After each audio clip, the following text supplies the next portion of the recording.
vous avez reçu gratuitement, donné gratuitement.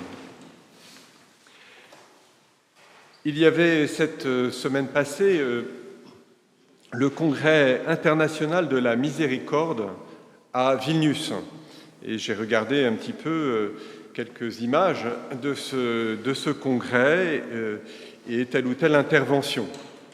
Et l'intervention de Nicky Gumbel, le prêtre anglican qui est fondateur des cours Alpha, portait justement sur cet évangile, sur ce regard de Jésus voyant la foule comme des brebis désemparées et abattues.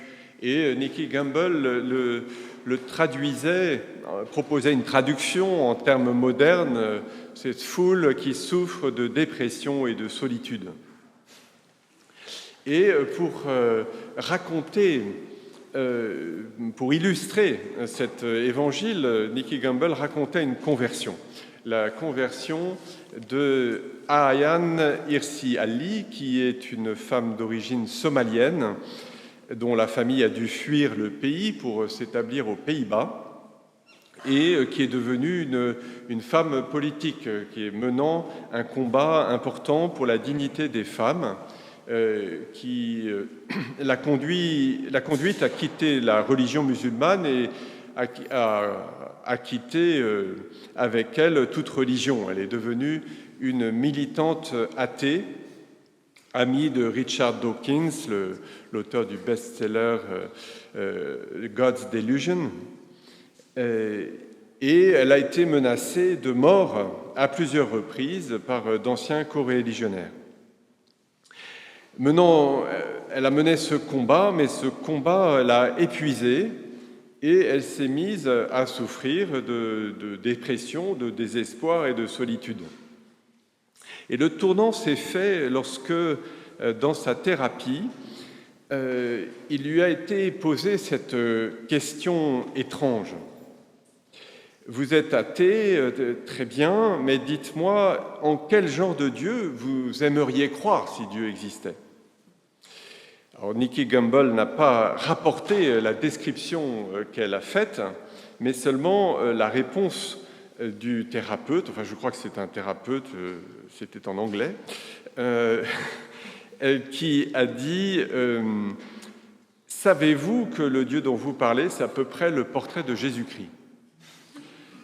Et alors évidemment, ça a interpellé Ayaan Hirsi Ali, mais ça n'a pas suffi. Il ne suffit pas d'une aspiration pour conclure à une réalité, ce que lui a reproché Richard Dawkins, qui lui a écrit dans une lettre ouverte « Non, Ayaan, tu n'es pas une chrétienne, tu es juste une personne humaine décente qui croit à tort qu'elle a besoin d'une religion pour le rester. » En fait, ce qui s'est passé, c'est que après cette étrange conversation, elle s'est mise à parler à Jésus-Christ, et jusqu'au jour où elle a ressenti une présence brûlante qui apportait la guérison à un mal qui était profondément enfoui en elle.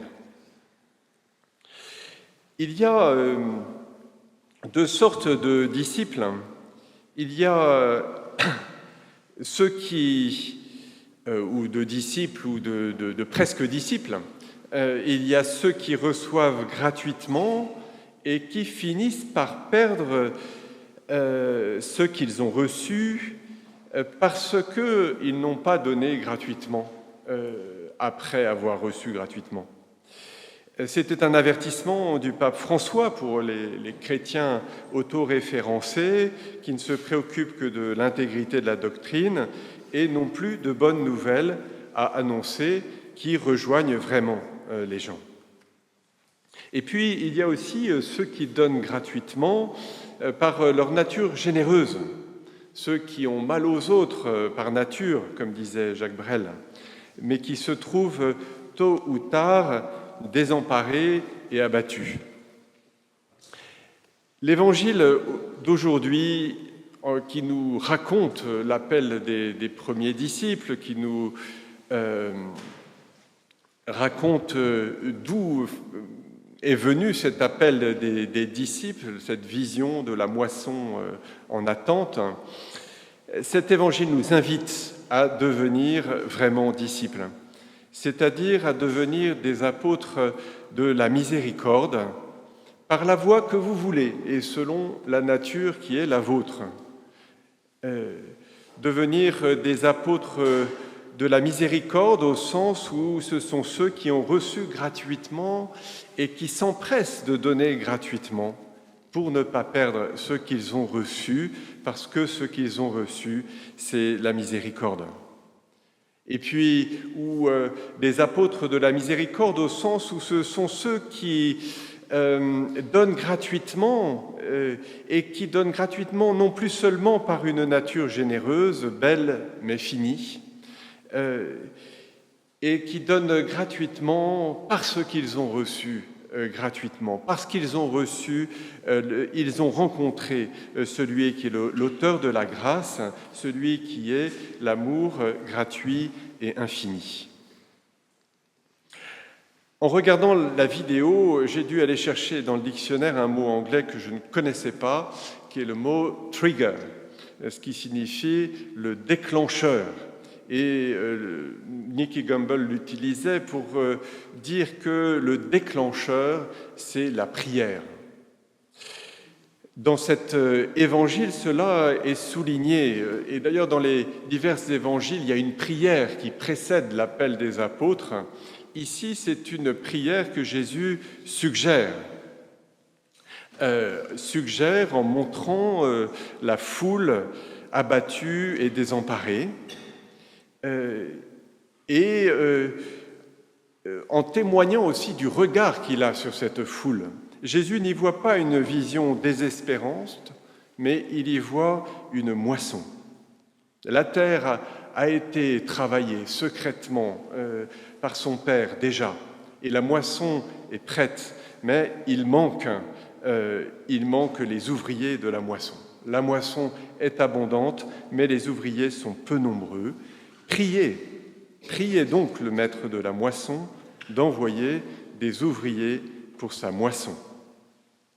Dieu a voulu que son action passe par la prière des hommes. Il a voulu inspirer la prière, il a voulu attendre qu'une véritable prière sorte du cœur des hommes pour accorder et dispenser les dons de sa grâce. Comme dans l'histoire d'Ariane Hirsi Ali, il faut le moment du désespoir, d'un désespoir profond, c'est-à-dire celui qui vient de l'évidence rationnelle, de l'impuissance, pour que naisse une prière nouvelle adressée au Dieu qui seul peut l'exaucer. À cette période de l'année, l'Église en France se réjouit des ordinations à venir, mais les chiffres soulignent aussi la disproportion avec la foule désorientée et abattue qui ne connaît pas Dieu. Nous pouvons, au cours de cette messe, dans la confiance, faire de ces circonstances à la fois un encouragement et l'occasion d'une prière. Une prière pour que Dieu agisse lui-même et que nous soyons capables de reconnaître les signes de ce qui ne peut venir que de lui. Amen.